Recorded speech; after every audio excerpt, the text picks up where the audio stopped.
Hi, this is a how-to on coin magic. What I have here is I have a copper penny. It's a British copper penny. You can pick these up at a local coin dealer. They're only going to cost you 10 cents a piece, maybe even less. They're about the size of an American 50-cent piece, like a Kennedy coin they're called. And they're the typical coin that's used in coin magic. So the copper penny is very easy to roll down your fingers. It's a very light coin, and it's great to carry around. And if you, in fact, lose the coin, it doesn't matter because it doesn't cost that much. So what I'm going to show you today is a basic French drop. So coin magic goes way, way back. It's the first magic that I think ever came out, because coins and money go way back. You can trace it back to 1650, where some of the first coin tricks actually came out. Some of the first card tricks actually came out in the 1650 era. Magic was reinvented by a gentleman in France named Robert Houdin. In fact, Houdini named himself after Robert Houdin, and it was in around 1850 where Robert Houdin came around and effectively reinvented magic and reintroduced it to the world. And of course, magic was very famous from 1850 to around 1940, 1950, when there weren't TVs and PlayStations and all the things that people entertain themselves with today. They saw music shows, they saw dancing, and they saw a lot of magic shows. And today, magic is still alive. It's very much alive. Well, everybody knows David Copperfield. He does shows in Vegas, and there's some very impressive magicians. A lot of the magic you see today is actually reinvented from a lot of old magic that people invented years and years ago. Magic with mirrors were very famous back in the late 1800s, and magicians were notorious for stealing each other's tricks. They would, in fact, have employees, or their own employees would be employed by another magician so they could learn their tricks, and they'd hire them back, and then they'd take their tricks and reinvent them in their act, and they were always stealing their tricks because tricks meant money. So anyway, that's a little history on magic, and if you'd like, I could tell you a little bit more. I've got quite a collection of books, and I read up on it because it's important to understand where the art comes from.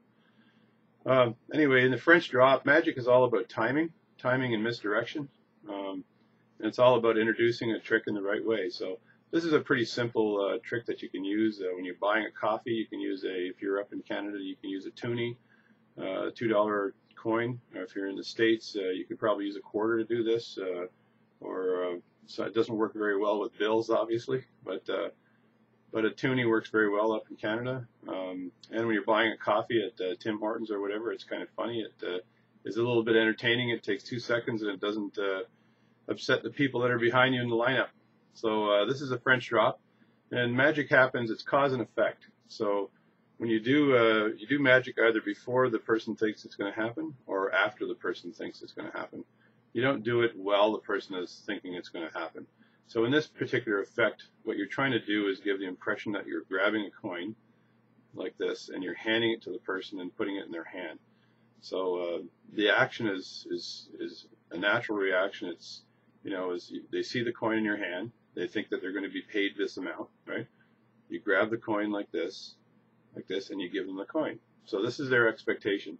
And humans look for linear motion. So when you actually grab the coin and you go straight towards their hand, they're not really paying attention to that linear motion, because their brain, in fact, expects that motion to happen. So they don't have to pay attention to it. So their brain doesn't have to process that information. It's a waste of processing power.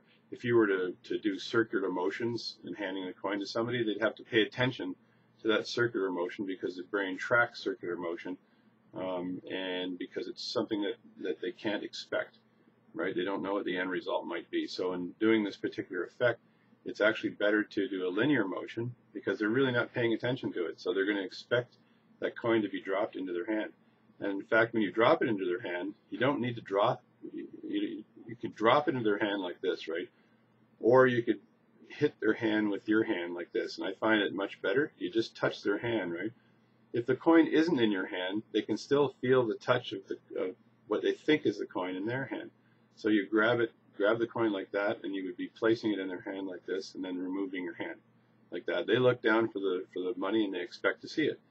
So it's a pretty neat little effect. It's really, really simple to do, but it's all in the timing. Now, if you read up on the French drop, you often see people doing it by grabbing the coin like this, and I'll go sideways here. And as you grab the coin like this, the coin drops into your palm like that. So you open your hand up ever so slightly to allow the coin to drop down like this, right? So you're doing this, you're opening your hand up, and you're allowing it to drop.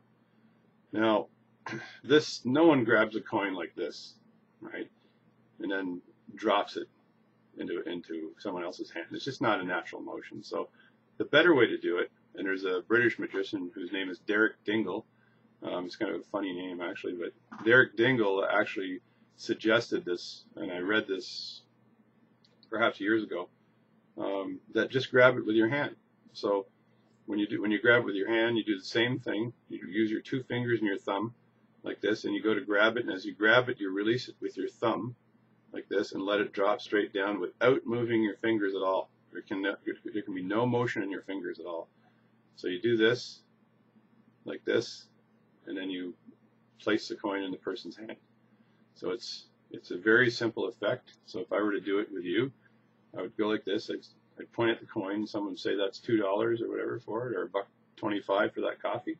You go, oh, $1.25, and you pull out your coin like this, put it in your hand. They're looking at it, and you do this, and then you place it in their hand, and you touch their hand with your fingers like this. You drop it, and you keep your hand open like that, and they look at you, and there's no coin there, and they're totally shocked. I've had people run around going, oh my God, oh my God. I had one girl that was so freaked out she wouldn't serve me coffee. It's such a simple effect, but it's so powerful if you do it right. So it's very simple. You just do this. You place it in their hand like that, and then you take your hand back and you wait and let the effect take place. You wait. They look down. They don't see a coin. I think 80% of the time, people freak out a bit. If they smile at you and like, how you got me, then all you do is take your hand and you make it go up like that, and you push the coin up with your thumb. So all you're doing there is your coin is dropped. It's in your palm like this.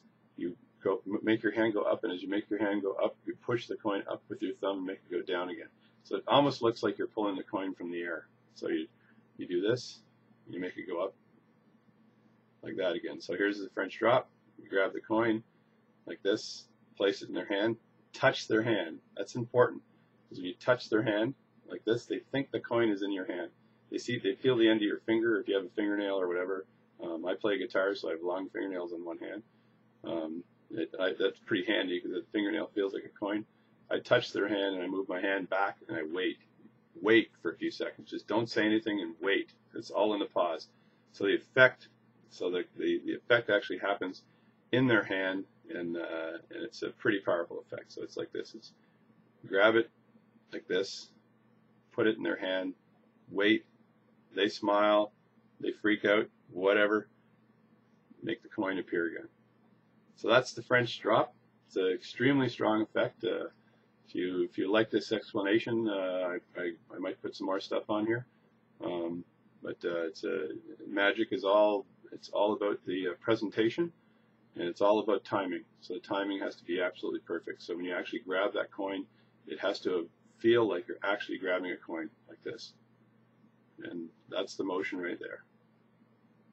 And you don't even have to count 1 and 2. Just keep practicing it. Do it a few times with a real coin, and just make sure that it's all natural and that it feels like you're taking a real coin. So it's either the real coin, right, or not a coin at all. So, and you can't really tell whether I'm taking the coin or not, right? Hopefully you can. Anyway, that's the French drop. Thank you very much, and enjoy this.